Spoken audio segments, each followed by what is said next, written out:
Hello guys, it's been a while since I last talked to the camera on YouTube. Welcome to my new living room. Let me introduce my new guitar. And I decided to make a lesson about the song that I just released called Ryland by Julian Lage. I think it's an amazing song to look into because it's beautiful, but it's also quite simple. There is a version with no improvisational part, so I decided to focus on that to keep it simple and give you the opportunity to learn, I think, one of the best songs by Julian Lage. Now, the format of the lessons previously has been a bit problematic for me, and there was a lot of editing. I was really, taking my time to create the notes and draft for what I'm about to say and everything, but it's not sustainable with my lifestyle. So this will be more of a all over the place, me talking about this particular song. So I still hope you enjoy it and that it will create some value for you and will help you learn, or not maybe learn, but to play better the song. Because my aim is not to guide you note by note. That's definitely not my style. I just want to point out a few things that I think are interesting in a song, or maybe a few parts on which, if you focus, the performance of the song will be improved. So let's get to the lesson. The most important thing in every song, a melody. Because what you need to realize is that this song is a kind of a finger style song. So at the same time we are playing the melody and backing to this melody, some harmony chords behind the melody. So I think it's always good to try to extract the melody and have it in your head when you play the song. So let's try to play the melody.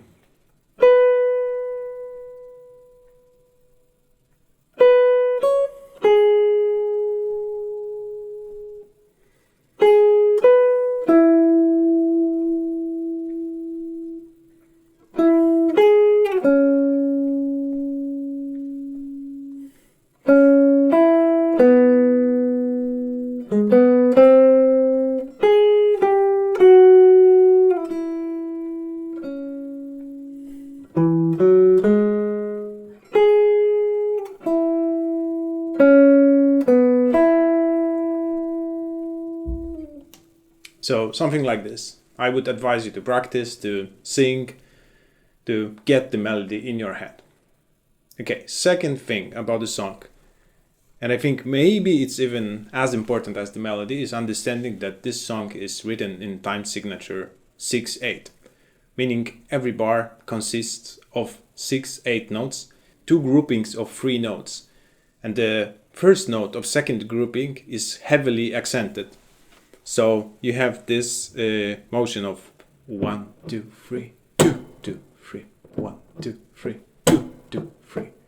And this is something you need to get out of your performance. And this is very common time signature, and this accent, usually when there's a full band, it's performed by a snare drum, but it's also kind of a, I guess you know, this type of playing.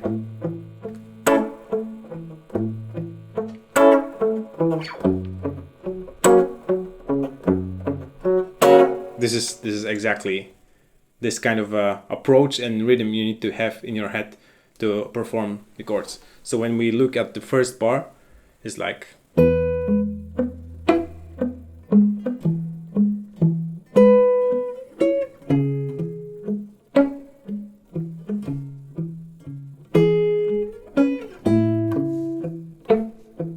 so you realize that in the first, third, fifth, and so on bars, the accent is a bit even more pronounced than in the second bar. So here's like, because here melody comes in, and in the other bars this accent kind of fills in and make something interesting.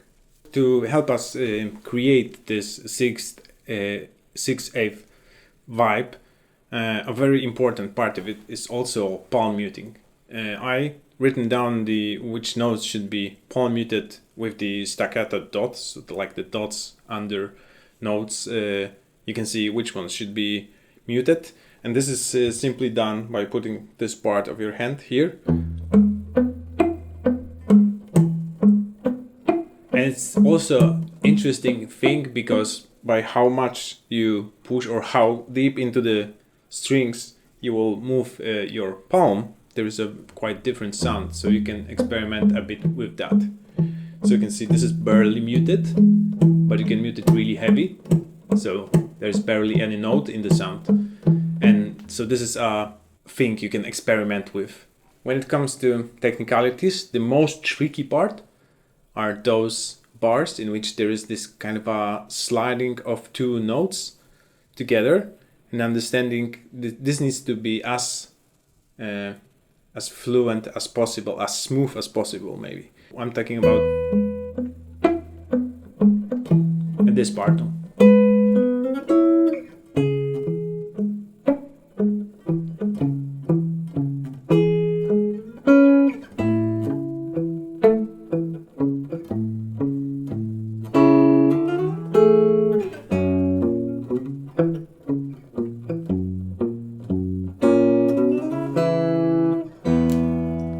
So let's take the bar 6. The chord is A major, and we are playing. And now let's try to slow it down.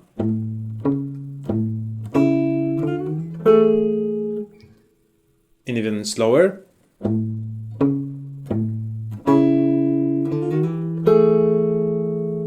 So you can see that the top note is actually being slide, and when the bass note is being played. So we have, here we hit both. Now I try to hit the A string and try to slide the note to 7th fret, but this keeps ringing.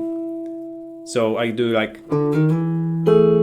and here I land in a position when the first finger is grabbing the A note on the D string, and the fourth finger is hitting a G sharp on the B string. So pick, pick, pick, both, slide with the bass note, and now hit those two. And the same thing will happen on the F sharp later on, for example.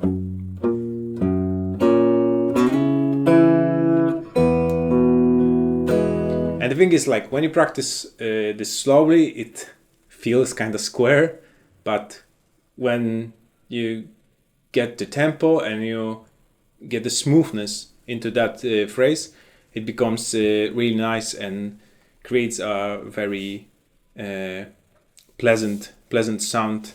Let's take a look at the structure of the song. So the structure is quite easy. There are 2 A parts, then a B part, then A part, and then we go to coda. There is no intro, and between A parts there is a very little variation. The second time there is a slight variation with the C sharp and A major, so only 2 bars are different.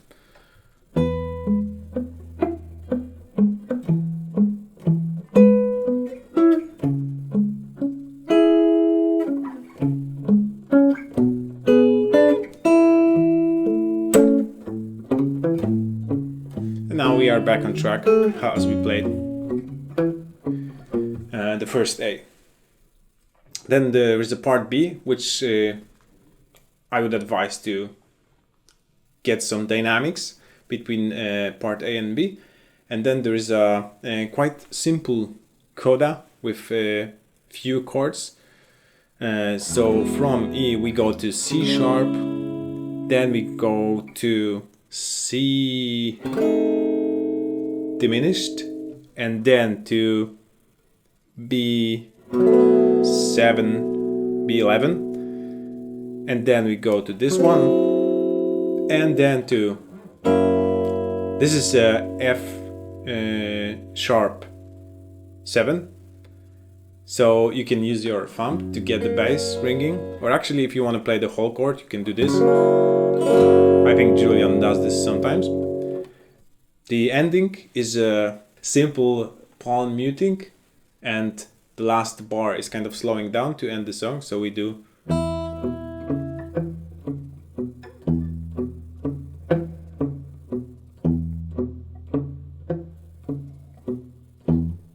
Now let's talk a bit about the dynamics. So you can have some fun, of course, with the melody. And what I realized, looking also at my previous recording of the song, is that this is not the song where it's super important to be like exactly in time and be like metronome. It's okay to move around, play some parts a bit slower, some parts a bit faster, depending on the phrase and the melody. But one part between the second A and B part is the moment when I got really excited about like using dynamics. So we have this phrase when we end up to E major and we do.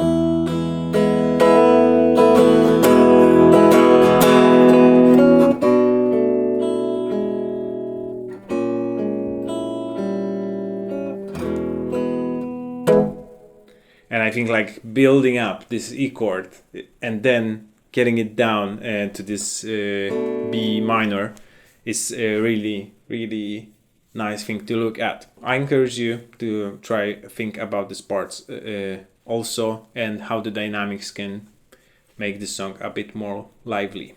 Now let's look at bar number 9, I think. So the moment when we go from E major and now to G sharp. I wanted to talk about this and the next bar because I found out that it's really important to place your first finger in a proper way, because up to this point, basically to this E major, we have 8 bars of palm muting strings and hiding out with the melody, and now there is on this E major there is a big opening, so this is like the first chord that will just ring out. And it's very important that for the next one, so the G sharp, you play it in a way that that these 3 notes, these notes, that they will also ring out properly. When you place first finger on strings D, G, B, and E, and keep this finger for next bars, because look, here we have a G sharp major,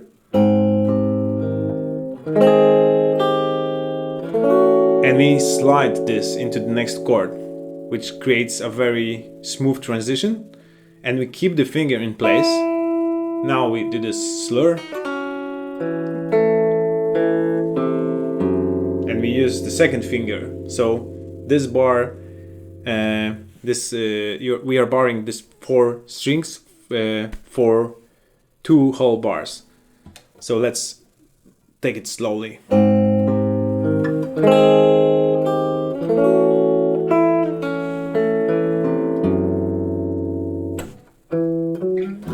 And so on. Okay, I hope you liked that format and you got something interesting out of it. If you did, please let me know in the comments. Maybe I'll try to make more of this, to share my experiences from learning the songs from the greats and my beloved players like Joe Pass, Julian, Lage, Martin Taylor, and few others that I covered on this channel. I hope to cover in the future. So see you next time.